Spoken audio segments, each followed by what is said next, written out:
हातिम ताई के पास जाओ और उससे उसका घोड़ा मांगो, अगर वो घोड़े का एसार कर देता है तो हातिम ताई यकीनन सखी है। ख्वाजा शमसुद्दीन अजीमी। प्यारे बच्चों, यमन में एक कबीला आबाद था जिसका सरदार हातिम ताई था। इसकी सखावत से दुनिया का हर शख्स वाकिफ था। आज हम आपको हातिम ताई की सखावत का एक किस्सा बताते हैं।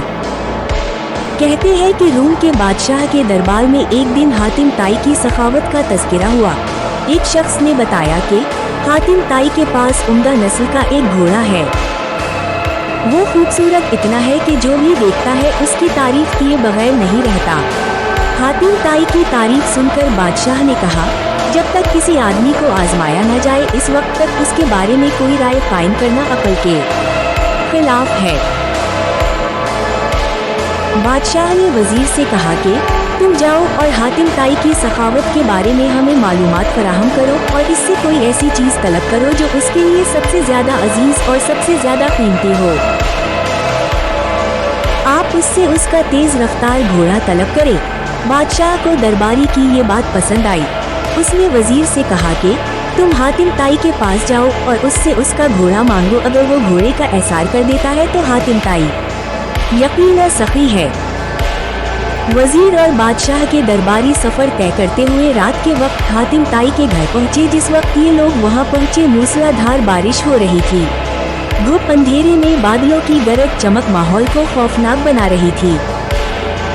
ऐसे खराब मौसम में घर से निकलना और मेहमानों के खाने का इंतजाम करना बड़ा मुश्किल काम था, लेकिन हातिम ताई ने मेजबानी का हक अदा किया और मेहमानों की तवाज़ो और आराम व आसाइश का पूरा इंतजाम किया। दस्तरख्वान पर लजीज बना हुआ गोश्त खाकर मेहमान खुश हो गए और सफर की थकान उतारने के लिए आराम से गहरी नींद सो गए। सुबह के वक्त बारिश थम चुकी थी और फिजा साफ हो गई थी। दरख्त धुले हुए और ठंडी हवा चल रही थी।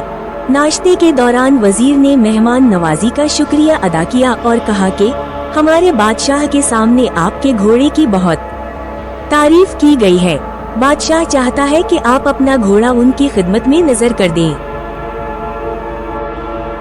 वजीर की बात सुनकर हातिम ताई अफसोस के साथ हाथ मिलने लगे और अफसरदा लहजा में कहा कि अगर आप घोड़ा लेने आए थे तो ये बात आते ही मुझे बता देनी चाहिए थी, लेकिन अब मैं मजबूर हूँ इसलिए कि मेरा प्यारा घोड़ा इस दुनिया में नहीं है। पूरी रात तूफानी बारिश बरसती रही। मेरे लिए मुमकिन नहीं था कि इतने सारे लोगों के खाने का इंतजाम कर सकूं।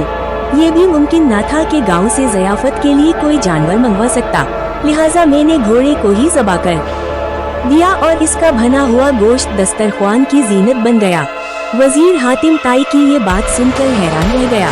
बादशाह को जब ये सारा वाकया सुनाया गया तो बादशाह ने भी हातिम ताई की सखावत की तारीफ की।